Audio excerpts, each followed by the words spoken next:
Hello coders, तो स्वागत है आपका आज के एक और नए वीडियो में। तो आज के इस वीडियो में हम यहाँ पर हमारा आईसीटी 10 CM का चैप्टर नंबर 15 इस वाले चैप्टर के हम अगले पार्ट को यहाँ पर डिस्कस करेंगे, जिसमें कि हम यहाँ पर सेप्सिस की, एचआईवी की और हमारी कुछ और जो हमारी प्रेगनेंसी से रिलेटेड गाइडलाइन है उसको हम यहाँ पे कवर करेंगे।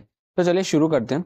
तो सबसे पहले हमारे पास यहाँ पे गाइडलाइन है codes from category O35 and O36। ठीक है, तो ये जो हमारी कैटेगरी है O35 एंड हमारी O36, ये दोनों कैटेगरी हमारी फीटस से रिलेटेड कॉम्प्लिकेशन के लिए। ठीक है, मतलब फीटस में कोई एबनॉर्मलिटी है, ठीक है, तो उसके लिए हम यहाँ पे क्या O35 एंड O36 इस वाली कैटेगरी से हम यहाँ पे कोड यूज करते हैं। ठीक है, तो ये जो हमारी O35 कैटेगरी है वो हमारी किसके लिए? मैटरनल केयर फॉर नोन और suspected foetal abnormality and damage. ठीक है, और वहीं जो हमारी O36 कैटेगरी है वो हमारी आती है maternal care for other foetal अगर फीटल से रिलेटेड कंडीशन रहेगी तो मैं यहाँ पे क्या O35 और O36 इन दो कैटेगरी से मैं यहाँ पे कोड यूज करते हैं बेस्ड ऑन जो भी हमारी यहाँ पे कंडीशन है उसके अकॉर्डिंग। ठीक है, अभी यहाँ पे नेक्स्ट गाइडलाइन बोलती क्या है कि ये जो हमारी O35 और O36 कैटेगरी है, ठीक है, इससे हमें यहाँ पे कोड तभी यूज करना है जबकि ये जो हमारी फीटल की जो कंडीशन है, ठीक है, इसकी वजह से यहाँ पे क्या मैटरनल मैनेजमेंट पे यहाँ पे कोई इफेक्ट पड़ रहा है। ठीक है, जैसे कि यहाँ पे क्या डायग्नोस्टिक टेस्टिंग यहाँ पे करनी पड़ रही है। ठीक है, स्पेशल केयर यहाँ पे दिया जा रहा है मदर को। ठीक है, यहाँ पे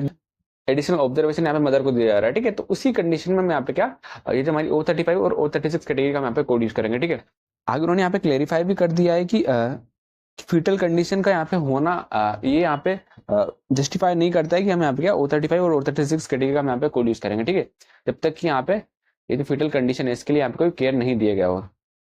नेक्स्ट गाइडलाइन है इन यूटेरस सर्जरी। ठीक है, तो अगर यहाँ पे क्या इन यूटेरस सर्जरी यहाँ पे करनी पड़ रही है। ठीक है, अब ये जो हमारी इन यूटेरस सर्जरी है वो हमारी किसके लिए करनी पड़ेगी? अगर जो फीटस है, ठीक है, उससे रिलेटेड अगर कुछ कॉम्प्लिकेशन है, ठीक है, तो अगर यहाँ पे इन यूटेरस सर्जरी यहाँ पे करनी पड़ रही है, ठीक है, तो उस केस में यहाँ पे क्या O35 कैटेगरी का जो हमारा यहाँ पे कोड है मैटरनल केयर फॉर नॉन और सस्पेक्टेड फीटल एबनॉर्मलिटी। ठीक है, ये वाला कोड हम यहाँ पे यूज करते हैं। ठीक है, देन इसके बाद में जो भी यहाँ पे प्रोसीजर परफॉर्म हुआ होगा हमारा इन यूटेरो प्रोसीजर, उसको हम यहाँ पे क्या कोड करेंगे। ठीक है, नेक्स्ट हम यहाँ पे क्या चैप्टर 16 से हम यहाँ पे क्या कोई सा कोड यहाँ पे यूज नहीं करेंगे। ये जो हमारा चैप्टर 16 है वो हमारा रहता है न्यूबॉर्न के केस में। ठीक है, मतलब न्यूबॉर्न से रिलेटेड कोई कंडीशन रहती है न्यूबॉर्न को, तब हम यहाँ पे क्या चैप्टर 16 के कोड यूज करते हैं। ठीक है, हाँ, यहाँ पे इन्होंने क्लेरिफाई किया है क्योंकि यहाँ पे क्या इन यूटेरस सर्जरी चल रही है। ठीक है, तो वो हमारी क्या मदर की कॉम्प्लिकेशन में आएगी, ना कि हमारे न्यूबॉर्न की कॉम्प्लिकेशन में आएगी। ठीक है, तो हम यहाँ पे क्या चैप्टर 15 से हम यहाँ पे कोड यूज करेंगे, ना कि हम यहाँ पे चैप्टर 16 से कोड यूज करेंगे। ठीक है, नेक्स्ट है HIV infection in pregnancy, child birth and puerperium. ठीक है, तो अगर यहाँ पे क्या HIV इन्फेक्शन होता है हमारा प्रेगनेंसी, चाइल्ड बर्थ और प्रिपेरियम में, जिसको पोस्टमार्टम पीरियड भी बोला जाता है इसके दौरान, तो हम यहाँ पे क्या कैसे हम यहाँ पे इसकी कोडिंग करनी है। ठीक है, तो HIV से रिलेटेड गाइडलाइन हमने यहाँ पे चैप्टर 1 वाला जो हमारे यहाँ पे वीडियो है उसमें हमने यहाँ पे कवर किया है। तो अगर आपने वो वाला वीडियो नहीं देखा है तो आप यहाँ पे जाके चेक कर सकते हैं। ठीक है, एक चीज मैं यहाँ पे इंक्लूड कर देता हूँ कि जब भी हम यहाँ पे क्या कोई सी कॉम्प्लिकेशन को यहाँ पे कोड करेंगे, ठीक है, अदर चैप्टर से, ठीक है, तो मैं यहाँ पे क्या सबसे पहले O सीरीज का मैं यहाँ पे कोड यूज करते हैं चैप्टर 15 से। देन इसके बाद में जो मैं यहाँ पे एक लास्ट कोड यूज करना पड़ता है हमारा वीक्स ऑफ गेस्टेशन के लिए, कि वीक्स ऑफ गेस्टेशन कितने हैं हमारे यहाँ पे, ठीक है, Z3 कैटेगरी से।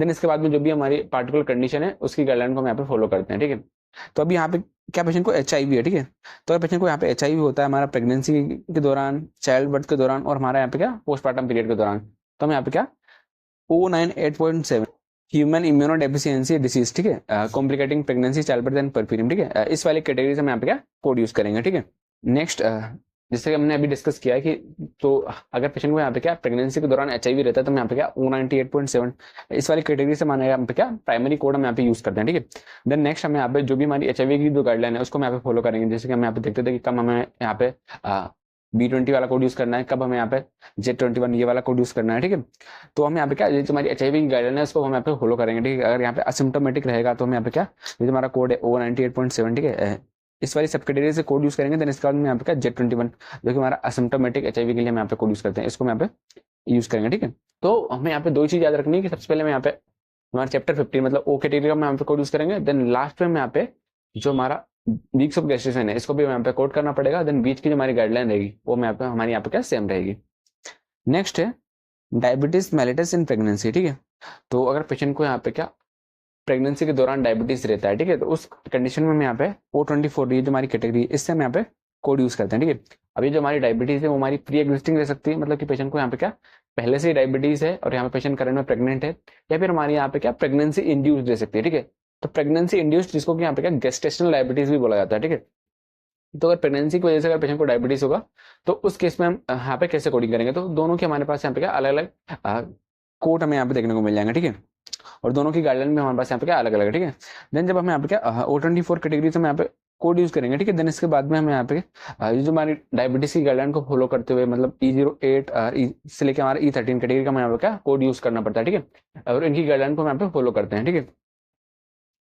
नेक्स्ट क्या है कि अभी हमने यहाँ पे डिस्कस किया कि अगर पेशेंट को यहाँ पे क्या प्रेगनेंसी के दौरान डायबिटीज रहेगा, ठीक है, तो हम यहाँ पे क्या सबसे पहले हम O24 कैटेगरी से हम यहाँ पे कोड यूज कर रहे हैं, ठीक है। देन इसके बाद जो भी हमारी डायबिटीज है उसको हम यहाँ पे कोड यूज कर रहे हैं, ठीक है। देन अगर आपको यहाँ पे डायबिटीज की गाइडलाइन का मालूम हो तो मैं यहाँ पे क्या अगर पेशेंट लॉन्ग टर्म में अगर यहाँ पे इंसुलिन या फिर ओरल हाइपोग्लाइसेमिक इन सब का अगर यहाँ पे यूज करता है तो उसको भी हम यहाँ पे क्या सेपरेटली कोड करते थे, ठीक है। तो अगर आपने डायबिटीज से रिलेटेड यहाँ पे वीडियो नहीं देखा है तो आप यहाँ पे क्या प्लेलिस्ट में जाकर यहाँ पे चेक कर सकते हैं, जिसमें कि हमने यहाँ पे डायबिटीज की सारी गाइडलाइंस को बहुत ही अच्छी तरीके से कवर किया है। नेक्स्ट हम यहाँ पे देखते हैं गेस्टेशनल डायबिटीज, ठीक है। तो गेस्टेशनल जिसको कि हम यहाँ पे क्या प्रेगनेंसी इंड्यूस्ड डायबिटीज भी बोलते हैं, ठीक है।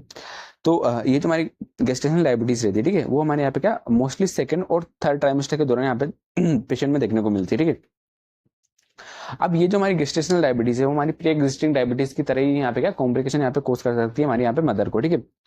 अगर हमारी ये जो गेस्टेशनल डायबिटीज है इसको यहाँ पे ट्रीट नहीं किया जाता है, ठीक है, तो ये प्रेगनेंसी के बाद में भी यहाँ पे क्या परमानेंट डायबिटीज हमारे यहाँ पे कोज कर सकती है। अभी नेक्स्ट क्या है जो हमारी गेस्टेशनल डायबिटीज है इसके लिए हमारे पास यहाँ पे सब कैटेगरी कोड है O24.4, ठीक है। तो अगर पेशेंट को यहाँ पे क्या गेस्टेशनल डायबिटीज रहेगी, ठीक है, तो हम यहाँ पे क्या O24.4 इस कैटेगरी से इस सब कैटेगरी से हम यहाँ पे कोड यूज करेंगे जो कि हमारे बताती है गेस्टेशनल डायबिटीज मेलिटस, ठीक है। नेक्स्ट यहाँ पे इन्होंने स्पेसिफाई किया कि अगर हम यहाँ पे क्या O24.4 जो कि हमारा गेस्टेशनल डायबिटीज वाला जो कोड है, ठीक है, इसको अगर हम यहाँ पे यूज करते हैं, ठीक है, देन इसके बाद में हम यहाँ पे इसके साथ में O24 कैटेगरी का कोई सा भी कोड हम यहाँ पे इसके साथ यूज नहीं करेंगे, ठीक है। तो आपको ये याद रखना है कि अगर हम यहाँ पे गेस्टेशनल डायबिटीज कोड कर रहे हैं तो हम यहाँ पे इसके साथ में ये जो हमारा अदर प्री एग्जिस्टिंग डायबिटीज वाले जो कोड है इसके साथ में हम यहाँ पे यूज नहीं कर सकते। नेक्स्ट है कि जो हमारा O24.4 जो कि सब कैटेगरी का हमारे पास यहाँ पे कोड है गेस्टेशनल डायबिटीज के लिए, ठीक है। इस वाले कोड में आपको यहाँ पे क्या क्लासिफिकेशन देखने को मिल जाएगा, डाइट कंट्रोल, इंसुलिन कंट्रोल और हमारा कंट्रोल बाय ओरल हाइपोग्लाइसेमिक, ठीक है। तो ये जो हमारी गेस्टेशनल डायबिटीज है इसको कैसे कंट्रोल किया जा रहा है, डाइट से कंट्रोल किया जा रहा है, इंसुलिन से कंट्रोल किया जा रहा है या फिर हमारी ओरल हाइपोग्लाइसेमिक ड्रग से यहाँ पे कंट्रोल किया जा रहा है, ठीक है। तो इसके अकॉर्डिंग आपको यहाँ पे ये जो O24 सब कैटेगरी है, ठीक है, इसको इसमें आपको यहाँ पे अलग अलग कोर्स देखने को मिल जाएंगे, ठीक है। आगे उन्होंने एक और गाइडलाइन यहाँ पे बताई है कि अगर जो गेस्टेशनल डायबिटीज है, ठीक है, उस टाइम पे अगर यहाँ पे जो पेशेंट है उसको यहाँ पे डाइट से भी यहाँ पे कंट्रोल किया जा रहा है और इंसुलिन से भी कंट्रोल किया जा रहा है, ठीक है। तो जो हमारा ओनली इंसुलिन कंट्रोल वाला जो कोड है इसको हम यहाँ पे यूज करेंगे, ठीक है। बेसिकली ये जो गेस्टेशनल डायबिटीज वाला पेशेंट है इसको यहाँ पे क्या डाइट से भी कंट्रोल किया जा रहा है और हमारे यहाँ पे क्या ओरल हाइपोग्लाइसेमिक ड्रग से भी कंट्रोल किया जा रहा है, ठीक है। तो हम यहाँ पे क्या ओनली जो हमारा ओरल हाइपोग्लाइसेमिक ड्रग वाला जो कोड है इसको हम यहाँ पे यूज करेंगे, ठीक है। वैसे अगर यहाँ पे क्या इसको ओरल हाइपोग्लाइसेमिक ड्रग्स और हमारे यहाँ पे इंसुलिन से ट्रीट किया जा रहा है तो हम यहाँ पे क्या ओनली जो हमारा इंसुलिन वाला जो कोड है उसको हम यहाँ पे यूज करेंगे, ठीक है। तो यहाँ पे भी सेम हायरार्की वाला फंडा हमारा यहाँ पे वर्क करता है, जिसमें कि सबसे नीचे हमारा डाइट कंट्रोल आता है, देन इसके बाद में हमारे यहाँ हाइपोग्लाइसेमिक ड्रग्स आती है, देन लास्ट में हमारे यहाँ पे क्या इंसुलिन कंट्रोल आता है, ठीक है। तो अगर हमारे यहाँ पे क्या इंसुलिन कंट्रोल रहेगा तो हम यहाँ पे क्या ओनली इंसुलिन कंट्रोल को हम यहाँ पे कोड करेंगे, तो हमें यहाँ पे क्या हायरार्की को प्रॉपर फॉलो करना है। नेक्स्ट यहाँ पे एक और चीज यहाँ पे उन्होंने इंक्लूड की है कि जो हमारा गेस्टेशनल डायबिटीज वाला जो हमारी कंडीशन है, ठीक है, इसके साथ में हम यहाँ पे क्या Z79.4 हमारा Z79.84 और हमारा जो Z79.85, ठीक है, ये जो हमारी सब कैटेगरी के जो कोड है जो कि हम यहाँ पे यूज करते थे हमारा प्री एग्जिस्टिंग डायबिटीज के केस में, जबकि पेशेंट को टाइप 1 डायबिटीज, टाइप 2 डायबिटीज या फिर हमारा जिसमें अलग अलग टाइप के डायबिटीज रहते थे तब हम यहाँ पे यूज करते थे। तो ये वो जितने भी हमारे कोड है हमारे लॉन्ग टर्म ड्रग थेरेपी वाले, ठीक है, ये हम यहाँ पे क्या गेस्टेशनल डायबिटीज के साथ में हम यहाँ पे यूज नहीं करेंगे, ठीक है। क्यों? क्योंकि जो हमारा कोड है हमारा गेस्टेशनल डायबिटीज का O24.4, ठीक है, इस सब कैटेगरी से इस कोड के डिस्क्रिप्शन में ही हमें यहाँ पे क्या ओरल हाइपोग्लाइसेमिक या फिर हमारा डाइट कंट्रोल या फिर हमारा इंसुलिन कंट्रोल इसका क्लासिफिकेशन देखने को मिल जाता है, ठीक है। नेक्स्ट है कि अगर यहाँ पे क्या एबनॉर्मल ग्लूकोज टॉलरेंस टेस्ट रहता है हमारा प्रेगनेंसी में, ठीक है, तो उसके लिए यहाँ पे उन्होंने कोड बता के रखा है O99.81 abnormal glucose complicating pregnancy, childbirth and puerperium, ठीक है, ये वाला कोड हम यहाँ पे यूज करते हैं। तो यहाँ पे आप देख सकते हैं कि प्रेगनेंसी के केस में अगर डायबिटीज रहता है, ठीक है, तो हमें यहाँ पे कैसी कोडिंग करनी है, ठीक है। तो ये फ्लो चार्ट जो मैंने है यहाँ पे बुक से उठाया है, ठीक है, तो आप यहाँ पे बुक में इसको चेक कर सकते हैं। तो डायबिटीज की कोडिंग करते टाइम हमें यहाँ पे देखना है कि ये जो हमारी डायबिटीज है प्रेगनेंसी के दौरान वो हमारी प्री एग्जिस्टिंग है या फिर हमारी प्रेगनेंसी इंड्यूस्ड है, ठीक है। तो प्री एग्जिस्टिंग डायबिटीज के लिए हमारे पास यहाँ पे चेक करना है कि प्री एग्जिस्टिंग डायबिटीज में हमारी टाइप 1 है, टाइप 2 है, हमारी ड्रग इंड्यूस्ड है या फिर हमारा ड्यू टू हमारे यहाँ पे अंडरलाइन कंडीशन है या फिर हमारा अदर स्पेसिफाइड है, ठीक है।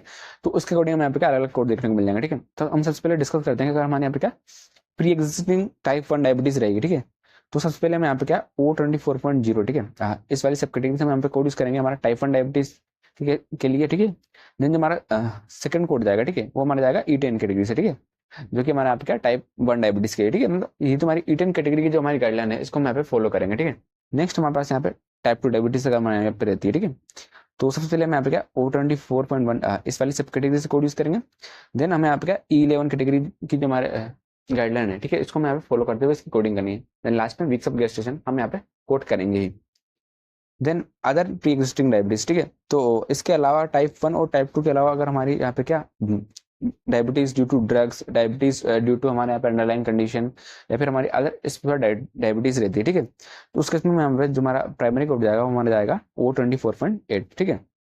इस वाली सब कैटेगरी से हम यहाँ पे कोड यूज करेंगे। देन इसके बाद में जो भी हमारी यहाँ पे डायबिटीज है हमारी due to drugs, due to underline condition या फिर अदर रिस्पॉन्स, ठीक है, उन सब की गाइडलाइन को फॉलो करते हुए हम यहाँ पे उनकी कोडिंग करेंगे, ठीक है।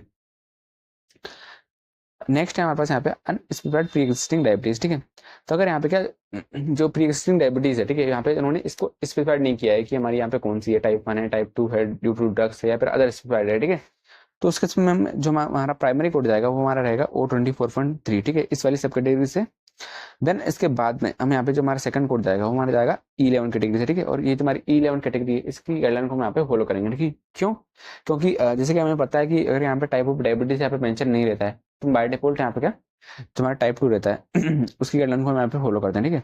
तो यहाँ पे हमें आपका E11 कैटेगरी का हमें यहाँ पे कोड यूज करना है और इसी गाइडलाइन को हमें यहाँ पे फॉलो करना है, जबकि हमारे पास यहाँ पे क्या type of pre existing diabetes हमारे यहाँ पे क्या स्पेसिफाइड ना हो, ठीक है। देन अगर आप यहाँ पे नीचे चेक करोगे, ठीक है, तो यहाँ पे उन्होंने बता के रखा है कि अगर पेशेंट को टाइप 2 डायबिटीज रहेगी, ठीक है, तो उस केस में यहाँ पे क्या ये जो हमारे कोड है लॉन्ग टर्म ड्रग थेरेपी वाले Z79.4 long term use of insulin, Z79.84 long term hypoglycaemic, Z79.85 long term injectable non insulin anti diabetic drug, ठीक है, ये वाले कोड हम यहाँ पे यूज करेंगे, ठीक है। नेक्स्ट हम यहाँ पे बात करते हैं प्रेगनेंसी इंड्यूस्ड की, ठीक है। तो अगर हमारी जो डायबिटीज है वो हमारी क्या प्रेगनेंसी इंड्यूस्ड है, ठीक है, तो हमने भी डिस्कस किया था कि प्रेगनेंसी इंड्यूस्ड डायबिटीज के केस में हम यहाँ पे क्या O24.4 इस वाली सब कैटेगरी से हम यहाँ पे कोड यूज करते हैं, ठीक है। और ये जो हमारे कोड है, ठीक है, इसमें आपको यहाँ पे diet control, oral hypoglycaemic control और हमारा इंसुलिन कंट्रोल, ठीक है ना, इसके अकॉर्डिंग यहाँ पे अलग अलग कोड देखने को मिल जाएंगे, ठीक है। तो अगर हमारे यहाँ पे क्या डाइट कंट्रोल रहेगा तो हम यहाँ पे O24.410 ये वाला कोड यूज करेंगे। ओरल हाइपोग्लाइसेमिक कंट्रोल रहेगा तो हम यहाँ पे O24.415 ये वाला कोड यूज करेंगे। तो हमारे यहाँ पे क्या इंसुलिन कंट्रोल रहेगा तो हम यहाँ पे O24.414, ठीक है, इस वाली कैटेगरी से हम यहाँ पे कोड यूज करेंगे, ठीक है। आगे यहाँ पे उन्होंने क्लियरली स्पेसिफाई करके रखा है कि ये जो हमारी गेस्टेशन डायबिटीज में जो हमारी प्रेगनेंसी इंड्यूस्ड डायबिटीज है, ठीक है, उसके साथ में हम यहाँ पे क्या Z79.4, Z79.85 और जो हमारा Z79.84, ठीक है, इन सब कोड को हम इसके साथ में हम यहाँ पे यूज नहीं करेंगे, ठीक है। नेक्स्ट अभी हमारे पास यहाँ पे गाइडलाइन आती है सेप्सिस और सेप्टिक शॉक के लिए, ठीक है। तो अगर सेप्सिस या फिर सेप्टिक शॉक रहता है हमारा अबॉर्शन के टाइम पे, प्रेगनेंसी के टाइम पे, चाइल्ड बर्थ के टाइम पे या फिर हमारा परपेरियम जिसको हम यहाँ पे क्या पोस्टमार्टम पीरियड बोलते हैं, ठीक है, तो उस टाइम पे हम यहाँ पे कैसी कोडिंग करेंगे, ठीक है। तो अगर हमारे यहाँ पे सेप्सिस रहेगा, ठीक है, इस इन सब कंडीशन में तो हम यहाँ पे क्या चैप्टर 15 से हमारे यहाँ पे प्राइमरी कोड हम यहाँ पे यूज करेंगे ये बताने के लिए कि ये जो हमारा सेप्सिस है वो हमारा कॉम्प्लिकेट कर रहा है हमारा अबॉर्शन को, प्रेगनेंसी को, चाइल्ड बर्थ को या हमारा परपेरियम को, ठीक है। देन इसके बाद में जो भी हमारा टाइप ऑफ इन्फेक्शन हमारा यहाँ पे है, ठीक है, उसको हम यहाँ पे क्या एज अ सेकेंडरी कोड हम यहाँ पे यूज करेंगे, ठीक है। देन जो हमारी सेप्सिस गाइडलाइन है उसको हम यहाँ पे फॉलो करेंगे। जैसे कि हम हाँ यहाँ पे क्या सीवियर सेप्सिस रहता था हम यहाँ पे सीवियर सेप्सिस को कोड कर देते, सेप्टिक शॉक रहता था तो हम यहाँ पे सेप्टिक शॉक को कोड कर देते, ठीक है। तो हमें आप बस ये याद रखना है कि जो हमारा प्राइमरी कोड जाएगा वो हमारा यहाँ पे क्या ओ सीरीज से जाएगा, ठीक है। नेक्स्ट हमारे पास यहाँ पे गाइडलाइन है प्रिपेरियल सेप्सिस के लिए, ठीक है। तो अगर पोस्टमार्टम सेप्सिस रहता है, ठीक है, तो पोस्टमार्टम पीरियड के दौरान अगर पेशेंट को सेप्सिस होगा, ठीक है, तो उसके लिए हमें कैसे गाइडलाइन फॉलो करनी है। तो पोस्टमार्टम सेप्सिस के लिए हमारे पास यहाँ पे कोड आता है O85 प्रिपेरियल सेप्सिस, ठीक है। तो अगर पोस्टमार्टम पीरियड के दौरान पेशेंट को सेप्सिस रहेगा तो यहाँ पे O85 कैटेगरी का हम यहाँ पे कोड यूज करेंगे। देन इसके बाद में हम यहाँ पे कोड यूज करेंगे हमारा पॉजिटिव ऑर्गेनिज्म के लिए, ठीक है। तो ये जो हमारा सेप्सिस हुआ हमारा किस ऑर्गेनिज्म की वजह से हुआ है, ठीक है। जैसे कि एग्जांपल के लिए यहाँ पे उन्होंने बता के रखा है बैक्टीरियल इन्फेक्शन यहाँ पे हो सकता है, ठीक है। तो अगर बैक्टीरियल इन्फेक्शन है तो हम यहाँ पे क्या B30, B95 और B96 इन सब कैटेगरी से हम यहाँ पे कोड यूज करेंगे, ठीक है। आगे उन्होंने क्लियरली यहाँ पे स्पेसिफाई करके रखा है कि ये जो हमारा प्रिपेरियल सेप्सिस है, ठीक है, इसके केस में हम यहाँ पे क्या A40 और A41, ठीक है, इन सब कैटेगरी से हम यहाँ पे क्या कोड यूज नहीं करेंगे हमारा O85 कैटेगरी के साथ में, ठीक है। बाकी नेक्स्ट जो हमारी गाइडलाइन रहेगी वो हमारी बाकी सब सेम रहेगी। जो भी हमारे यहाँ पे क्या सीवियर सेप्सिस रहेगा तो हम यहाँ पे सीवियर सेप्सिस को कोड करेंगे, हमारा एसोसिएटेड हमारा एक्यूट ऑर्गन डिस्फंक्शन रहेगा तो उसको हम यहाँ पे कोड करेंगे। ठीक है, आगे यहाँ पे एक और चीज यहाँ पर उन्होंने स्पेसिफाई की है कि जो हमारा O85 कैटेगरी का जो हमारा कोड है, ठीक है, इसको हम यहाँ पे यूज नहीं करते हैं हमारा किस केस में, जबकि यहाँ पे क्या सेप्सिस फॉलोइंग ऑब्स्टेक्टिकल पोस्चर। ठीक है, तो ऑब्स्टेक्टिकल पोस्चर के दौरान अगर पेशेंट को सेप्सिस होता है, ठीक है, तो उस केस में यहाँ पे क्या इसके साथ में O85 कैटेगरी का जो हमारे यहाँ पे कोड है इसको हम यहाँ पे यूज नहीं करते। ठीक है, तो अगर आपने ऑब्स्टेक्टिकल पोस्चर के दौरान अगर पेशेंट को सेप्सिस होता है, ठीक है, इसकी गाइडलाइन को यहाँ पे नहीं देखा है तो आप यहाँ पे जो हमारा चैप्टर 1 है, ठीक है, इसकी गाइडलाइन वाले वीडियो में जाके आप यहाँ पे चेक कर सकते हैं। तो चलिए अभी कुछ सिनेरियोज हम यहाँ पे डिस्कस कर लेते हैं। Patient delivered baby 2 week ago, she is feeling very shaky and her blood sugar are extremely high, physician documents gestational diabetes. ठीक है, तो यहाँ पे जो पेशेंट है उसने यहाँ पे बेबी को यहाँ पे डिलीवर किया 2 वीक पहले। ठीक है, आगे चल के यहाँ पे मालूम चला है कि पेशेंट को यहाँ पे क्या गेस्टेशनल डायबिटीज है। ठीक है, तो अभी आप यहाँ पे चेक करोगे तो यहाँ पे उन्होंने बताया कि 2 वीक पहले यहाँ पे बेबी को यहाँ पे डिलीवर किया। ठीक है, तो ये हमारा क्या है यहाँ पे इसका क्या पोस्टमार्टम पीरियड चल रहा है। ठीक है, क्योंकि जो हमारा डिलीवरी के बाद से 6 वीक तक हमारे यहाँ पे क्या पोस्टमार्टम पीरियड रहता है। ठीक है, तो मतलब यहाँ पे पेशेंट को क्या पोस्टमार्टम पीरियड के दौरान यहाँ पे गेस्टेशनल डायबिटीज है। ठीक है, तो उसके लिए अगर आप यहाँ पे कोड चेक करोगे गेस्टेशनल डायबिटीज इन पोस्टमार्टम पीरियड, तो हमारे पास यहाँ पे कोड निकल के आएगा O24.439। ठीक है, अब ये जो हमारा गेस्टेशनल डायबिटीज है यहाँ पे उन्होंने स्पेसिफाई नहीं किया कि हमारे यहाँ पे डाइट कंट्रोल है, इंसुलिन कंट्रोल है या फिर हमारा ओरल हाइपोग्लाइसेमिक कंट्रोल है। तो यहाँ पे इन्होंने जो लास्ट डिजिट है यहाँ पे 9 यहाँ पे यूज किया। ठीक है, नेक्स्ट है mother presents for delivery at 40 weeks, the physician documents that the baby appears large for dates, the mother vaginally delivers a 7 IB baby girl without any complication. ठीक है, तो यहाँ पे हमें यहाँ मदर आई है 40 वीक्स पे। ठीक है, तो जो फिजिशियन है यहाँ पे उसने डॉक्यूमेंट किया है कि बेबी लार्ज फॉर डेट्स। ठीक है, तो ये जो बेबी है लार्ज फॉर डेट्स है। ठीक है, ये जो मदर है आगे चल किसने यहाँ पे वजाइनली यहाँ पे डिलीवर किया है 7 IB बेबी गर्ल को। ठीक है, बिना किसी कॉम्प्लिकेशन का। ठीक है, तो अभी हमने यहाँ पे गाइडलाइन डिस्कस करी थी हमारा O35 और हमारी O36 कैटेगरी को लेके कि ये जो हमारे कोड है हमें यहाँ पे तब यूज करना है जबकि ये जो हमारी फीटल कंडीशन है। ठीक है, इसकी वजह से अगर यहाँ पे क्या इसको मदर को स्पेशल केयर यहाँ पे दिया जा रहा है। ठीक है, तो उस केस में ठीक है, तो यहाँ पे पेशेंट को लार्ज गेस्टेशनल एज तो है। ठीक है, लेकिन अगर आप चेक करोगे तो इसके लिए यहाँ पे मदर है इसको कुछ स्पेशल केयर यहाँ पे नहीं दी गया है। ठीक है, इससे रिलेटेड कुछ कंडीशन यहाँ पे ट्रीटमेंट यहाँ पे नहीं हुआ है। ठीक है, तो हम यहाँ पे क्या ये जो हमारा कोड है O35 कैटेगरी का जो कि हमारा लार्ज गेस्टेशनल एज के लिए आता है इसको हम यहाँ पे कोड नहीं करेंगे। ठीक है, बाकी इसके अलावा अगर आप यहाँ पे चेक करोगे, ठीक है, तो यहाँ पे पेशेंट क्या 40 वीक्स में है और यहाँ पे उसने क्या बिना किसी कॉम्प्लिकेशन के बेबी को यहाँ पे डिलीवर किया है। ठीक है, तो इस केस में यहाँ पे क्या O80 कैटेगरी का कोड यूज करते थे हमारा फुल टर्म अनकॉम्प्लिकेटेड डिलीवरी के लिए। ठीक है, तो यहाँ पे उन्होंने कोड यूज किया है O80। ठीक है, देन नेक्स्ट यहाँ पे वीक्स ऑफ गेस्टेशन हमारे यहाँ पे क्या 40 है। ठीक है, तो यहाँ पे क्या Z3.40 ये वाला कोड यूज करेंगे। देन इसके बाद में हमारे यहाँ पे आउटकम डिलीवरी को हमें यहाँ पे कोड करना पड़ेगा। तो हमारा यहाँ पे क्या सिंगल बेबी यहाँ पे बोर्न हुई तो यहाँ पे क्या Z37.0 इसको हम यहाँ पे कोड यूज करेंगे। ठीक है, यहाँ पे उन्होंने क्लियरली यहाँ पे स्पेसिफाई कर दिया है कि ये जो हमारा LG है। ठीक है, इसके लिए यहाँ पे क्या कोई भी यहाँ पे मैनेजमेंट यहाँ पे करना नहीं पड़ा है मदर के लिए। ठीक है, तो इसलिए यहाँ पे ये जो हमारा LG वाला जो कोड है यहाँ पे उन्होंने यूज नहीं किया है। नेक्स्ट है a fetus is known to have spina bifida, the parents find a surgeon trained in operating in utero and have the problem corrected at 20 weeks, central nervous system malformation in fetus। ठीक है, तो ये जो patient है इसको यहाँ पे क्या स्पाइना बाइपिटा है। ठीक है, तो ये जो पेरेंट्स है यहाँ पे उन्होंने एक सर्जन को यहाँ पे देखा है जो कि यहाँ पे क्या इन यूटेरो सर्जरी में करने में यहाँ पे क्या एक्सपर्ट है। ठीक है, तो ये जो हमारी कॉम्प्लिकेशन है, ठीक है, इसको यहाँ पे क्या 20 वीक्स गेस्टेशन की एज पे यहाँ पे इसको क्या करेक्ट कर दिया गया है। ठीक है, तो आगे उन्होंने यहाँ पे बताया कि सेंट्रल नर्वस सिस्टम मालफॉर्मेशन यहाँ पे फीटस को था। ठीक है, तो अभी ये जो हमारा स्पाइना बाइपिटा है, ठीक है, ये हमारी क्या एक टाइप की हमारे यहाँ पे क्या सेंट्रल नर्वस सिस्टम की मालफॉर्मेशन है। ठीक है, तो यहाँ पे उन्होंने कोड यूज किया सबसे पहले O35.0XX0। ठीक है, तो यहाँ पे O35 कैटेगरी का यहाँ पे उन्होंने कोड यूज किया है। क्यों ये जो हमारा फीटस की जो हमारी कंडीशन है, ठीक है, इसके लिए यहाँ पे क्या इन यूटेरो सर्जरी यहाँ पे करनी पड़ रही है। ठीक है, तो हमने अभी गाइडलाइन डिस्कस करी थी अगर हमारे यहाँ पे क्या इन यूटेरो सर्जरी होती है फिटल की कंडीशन के लिए। ठीक है, तो उस केस में यहाँ पे क्या O35 कैटेगरी का यहाँ पे कोड यूज करते हैं जो भी हमारी कॉम्प्लिकेशन है वो उसको बताने के लिए। ठीक है, तो यहाँ पे उन्होंने कोड यूज किया है O35.0XX0। ठीक है, नेक्स्ट हम यहाँ पे वीक्स ऑफ गेस्टेशन का हम यहाँ पे कोड करेंगे। तो यहाँ पे 20 वीक्स थे, यहाँ पे उन्होंने कोड यूज किया Z3.20।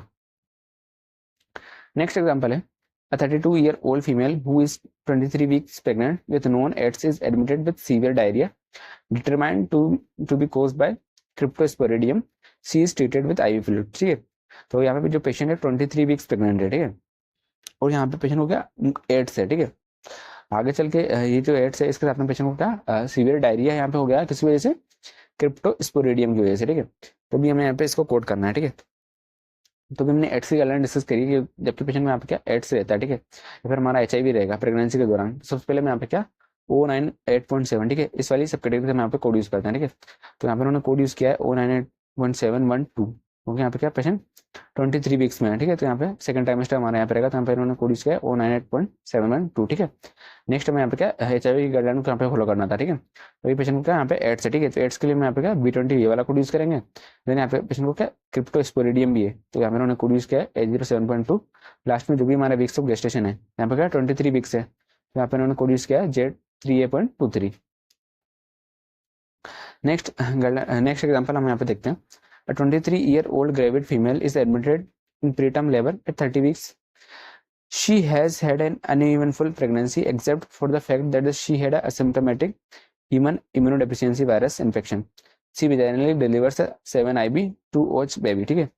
तो ये जो 23-year-old यहाँ पे प्रेग्नेंट पेशेंट है, ठीक है, यहाँ पे क्या एडमिट हुई है किसमें 35 वीक्स पे, ठीक है। और यहाँ पे पेशेंट को क्या प्रीटर्म लेबर यहाँ पे देखने को मिल रहा है, ठीक है। अभी नेक्स्ट यहाँ पे उन्होंने बताया कि इसको यहाँ पे क्या ओनली HIV है, ठीक है, इसके अलावा यहाँ पे कोई कॉम्प्लिकेशन यहाँ पे इसको नहीं है, ठीक है। और यहाँ पे आगे चल के इसने वेजाइनली यहाँ पे डिलीवर किया है एक बेबी को, ठीक है। तो भी हमने सेम गाइडलाइन डिस्कस करी थी, जबकि पेशेंट को यहाँ पे क्या प्रेगनेंसी के दौरान अगर हमारे यहाँ पे HIV रहता है, तो हम यहाँ पे क्या O98.7 इस वाली कैटेगरी से हम यहाँ पे कोड यूज करते हैं। तो उन्होंने कोड यूज किया O98.713, क्योंकि पेशेंट यहाँ पे 35 वीक्स में, ठीक है, हमारे यहाँ पे क्या थर्ड टाइमेस्टर रहेगा। नेक्स्ट आप यहाँ पे चेक करोगे तो देन पेशेंट को क्या HIV है, तो यहाँ पे उन्होंने कोड यूज किया है Z21, क्योंकि जो हमारा HIV हमारा क्या एसिम्प्टोमेटिक है, तो यहाँ पे उन्होंने इसलिए Z21 ये वाला कोड यूज किया है, ठीक है। नेक्स्ट अगर आप यहाँ पे चेक करोगे तो आउटकम ऑफ डिलीवरी हमारा यहाँ पे क्या सिंगल बेबी यहाँ पे रहा है, यहाँ पे उन्होंने कोड यूज किया Z37.0, ठीक है। नेक्स्ट वीक्स ऑफ गेस्टेशन यहाँ पे उन्होंने कोड किया, तो हमारे यहाँ पे क्या 35 वीक्स है, तो Z3A.35 ये वाला कोड हम यहाँ पे यूज करेंगे। अभी आप यहाँ पे चेक करोगे तो यहाँ पे उन्होंने एक और कोड यूज किया है स्टार्टिंग में O60.14X0, ठीक है। तो ये जो हमारा कोड है O60.14X0 ये हमारे किसके लिए प्रीटर्म डिलीवरी के लिए, ठीक है। क्योंकि अगर आप यहाँ पे चेक करोगे यहाँ पे पेशेंट को क्या प्रीटर्म लेबर थे 35 वीक्स पे, और यहाँ पे इसकी डिलीवरी भी हो गई, ठीक है। तो प्रीटर्म डिलीवरी के लिए हमारे पास यहाँ पे कोड आता है O60 कैटेगरी से, तो हम यहाँ पे कोड यूज करेंगे O60.14X0, ठीक है। अभी जो हमारा कोड है O60 वाला, ये हम यहाँ पे क्या एज ए प्रीडिक्स में हम यहाँ पे कोड यूज कर रहे हैं, क्योंकि ये हमारा क्या रिलेटेड टू हमारे यहाँ पे डिलीवरी है, ठीक है, इसलिए। नेक्स्ट एग्जाम्पल है patient is admitted to the hospital in diabetic ketoacidosis. The admitting physician documents that the patient is 12 weeks pregnant and a history of type 1 diabetes. She is treated with sliding scale insulin. तो यहाँ पे जो patient है, ठीक है, उसमें यहाँ पे क्या डायबिटिक कीटोएसिडोसिस है। और ये जो एडमिटिंग फिजिशियन है उसने यहाँ पे डॉक्यूमेंट किया कि पेशेंट यहाँ पे क्या 12 वीक्स प्रेग्नेंट है, ठीक है, और साथ में पेशेंट को क्या टाइप 1 डायबिटीज भी है, ठीक है। तो ये जो हमारा टाइप 1 डायबिटीज है हमारी क्या प्री एग्जिस्टिंग डायबिटीज है, ठीक है। तो हमने प्री एग्जिस्टिंग डायबिटीज की गाइडलाइन यहाँ पे डिस्कस करी थी कि अगर पेशेंट को यहाँ पे क्या प्री एग्जिस्टिंग डायबिटीज रहेगी तो हम यहाँ पे क्या O24 कैटेगरी से हम यहाँ पे कोड यूज करते हैं, ठीक है। तो हमने यहाँ पे कोड यूज किया है O24.011, ठीक है, ये हमारे किसके लिए प्री एग्जिस्टिंग टाइप 1 डायबिटीज के लिए, ठीक है। देन जो भी हमारे टाइप ऑफ डायबिटीज है उसको हम यहाँ पे कोड करते हैं। तो यहाँ पे पेशेंट को क्या टाइप 1 डायबिटीज है, तो यहाँ पे उन्होंने कोड यूज किया E10 कैटेगरी से, ठीक है। देन इसके बाद में यहाँ पेशेंट का 12 वीक्स प्रेग्नेंट है, ठीक है, तो देन हम यहाँ पे कोड यूज करेंगे Z3A.12 हमारे 12 वीक्स के लिए। यहाँ पे हम यहाँ पे Z79.4 ये वाला कोड हम यहाँ पे यूज नहीं करते हैं टाइप 1 डायबिटीज के केस में, तो यहाँ पे ये वाला कोड हम यहाँ पे यूज नहीं करेंगे। नेक्स्ट है a patient is admitted to the hospital in labour at 39 weeks. She has had a relatively uneventful pregnancy except for gestational diabetes which was diet controlled. She vaginally delivers a healthy 7 IB girls, ठीक है। तो यहाँ पे जो patient है hospital में यहाँ पे एडमिट हुई है 39 वीक्स में, यहाँ पे इसको लेबर है, ठीक है। अब यहाँ पे जो पेशेंट है इसको क्या नॉर्मल यहाँ पे कंडीशन है किसको छोड़ के गेस्टेशनल डायबिटीज को छोड़ के, ठीक है। यहाँ पे पेशेंट को क्या गेस्टेशनल डायबिटीज है, ये जो हमारी डायबिटीज है इसको यहाँ पे क्या डाइट से यहाँ पे कंट्रोल किया जा रहा है, ठीक है। देन लास्ट में जो पेशेंट है इसने यहाँ पे क्या वेजाइनली एक बेबी को यहाँ पे डिलीवर किया है, ठीक है। तो भी हमने गेस्टेशनल डायबिटीज की गाइडलाइन यहाँ पे डिस्कस करी थी। अगर पेशेंट को यहाँ पे क्या गेस्टेशनल डायबिटीज रहेगी तो यहाँ पे O24.4 इस वाली सब कैटेगरी से हम यहाँ पे कोड यूज करते हैं, ठीक है। तो यहाँ पे उन्होंने कोड यूज किया है O24.410, ठीक है। क्यों? क्योंकि ये जो हमारी डायबिटीज है इसको यहाँ पे क्या इन्होंने डाइट से कंट्रोल कर रहे हैं, तो हम यहाँ पे O24.410 ये वाला कोड हम यहाँ पे यूज करेंगे, ठीक है। देन नेक्स्ट इसके बाद में हम यहाँ पे क्या वीक्स ऑफ गेस्टेशन को कोड करेंगे, ठीक है। तो यहाँ पे पेशेंट जो है हमारा 39 वीक्स में है तो Z3A.39 ये वाला कोड यूज करेंगे। देन हम यहाँ पे आउटकम ऑफ डिलीवरी इसको हम यहाँ पे कोड करेंगे, क्योंकि यहाँ पे जो पेशेंट है इसने यहाँ पे क्या वेजाइनली एक बेबी को यहाँ पे बोर्न किया है तो Z37.0 ये हम यहाँ पे कोड यूज करेंगे। नेक्स्ट एग्जाम्पल है a 38 weeks primigravida spontaneously delivered on SGA baby. Following delivery, the obstetrician manually removes fragment of the retained placenta. On the second day after delivery, the patient develops a fever and foul smelling discharge. Antibiotics are initiated and puerperal sepsis is documented। ठीक है, तो यहाँ पे जो patient है वो 38 weeks प्रेग्निग्रेविड है। ठीक है, 38 वीक्स में यहाँ पे पेशेंट यहाँ पे आया है। ठीक है, और यहाँ पे क्या स्पॉन्टेनियसली यहाँ पे इन्होंने डिलीवर किया है स्मॉल गेस्टेशन एज वाली बेबी को। ठीक है, आगे यहाँ पे उन्होंने बताया कि डिलीवरी के बाद में यहाँ पे क्या ये जो ऑब्स्टेट्रिशियन है, ठीक है, इसने यहाँ पे क्या मैनुअली यहाँ पे रिमूव किया है fragment of the retained placenta. ठीक है, तो यहाँ पे क्या प्लेसेंटा यहाँ पे क्या रिटेन रह गई थी। ठीक है, इसके लिए यहाँ पे इसको रिमूव किया गया है। ठीक है, नेक्स्ट जो सेकंड डे था, ठीक है, इसमें यहाँ पे क्या फीवर और फॉल स्पेलिंग यहाँ पे हो गई, तो यहाँ पे मालूम चला कि पेशेंट को क्या पुरपेरियल सेप्सिस यहाँ पे है। ठीक है, तो अभी हमने यहाँ पे क्या सेप्सिस की गाइडलाइन यहाँ पे डिस्कस करी कि जबकि पेशेंट को यहाँ पे क्या पुरपेरियल सेप्सिस रहता है प्रेगनेंसी के दौरान, तो हम यहाँ पे O85 कैटेगरी का हम यहाँ पे कोड यूज करते हैं। ठीक है, अभी जो हमारा O85 कैटेगरी का हम यहाँ पे कोड यूज करेंगे। ठीक है, देन इसके बाद में हम यहाँ पे A41 या फिर हमारा A40 इस कैटेगरी से हम यहाँ पे कोड यूज नहीं करते हैं। ठीक है, यहाँ पे इन्होंने कोई सा कोड यहाँ पे यूज नहीं किया है। ठीक है, हम यहाँ पे कोड यूज कर देते हैं हमारा पॉजिटिव एजेंट के लिए। ठीक है, तो यहाँ पे जो हमारा पॉजिटिव एजेंट है ये हमारा स्पेसिफाइड नहीं है, तो हम यहाँ पे क्या कोई सा कोड यूज नहीं करेंगे। देन यहाँ पे उन्होंने कोड यूज किया है वीक्स ऑफ गेस्टेशन के लिए, यहाँ पे पेशेंट का 38 वीक्स में था, तो Z3A.38 की यहाँ पे इन्होंने कोड यूज किया। देन आगे पेशेंट की डिलीवरी हो गई थी, तो डिलीवरी के लिए यहाँ पे Z37.0 ये वाला कोड यूज किया क्योंकि सिंगल लाइव बोर्न हमारे यहाँ पे डिलीवर हुआ है। ठीक है, अगर आप यहाँ पे चेक करोगे तो सबसे पहले जो इन्होंने कोड यूज किया है वो हमारा है O73.1। ठीक है, ये हमारा किसके लिए, हमारे रिटेन प्लेसेंटा के लिए। ठीक है, क्योंकि डिलीवरी के बाद में यहाँ पे क्या प्लेसेंटा यहाँ पे क्या रिटेन यहाँ पे रह गई थी हमारे यूटेरस में। ठीक है, तो रिटेन प्लेसेंटा के लिए हम यहाँ पे कोड यूज करेंगे O73.1। ठीक है, और ये हमने पीडिक्स में मैंने यहाँ पे कोड किया है क्योंकि हमारा रिलेटेड टू डिलीवरी है। ठीक है, इसके लिए। तो आई होप गाइस कि आपको वीडियो क्लियर हुआ होगा और आपको वीडियो हेल्पफुल लगा होगा। अगर आपको वीडियो हेल्पफुल लगा है तो वीडियो को लाइक भी कर देना, दोस्तों के साथ शेयर भी कर देना। तब तक के लिए बाय, मिलते हैं नेक्स्ट वीडियो में।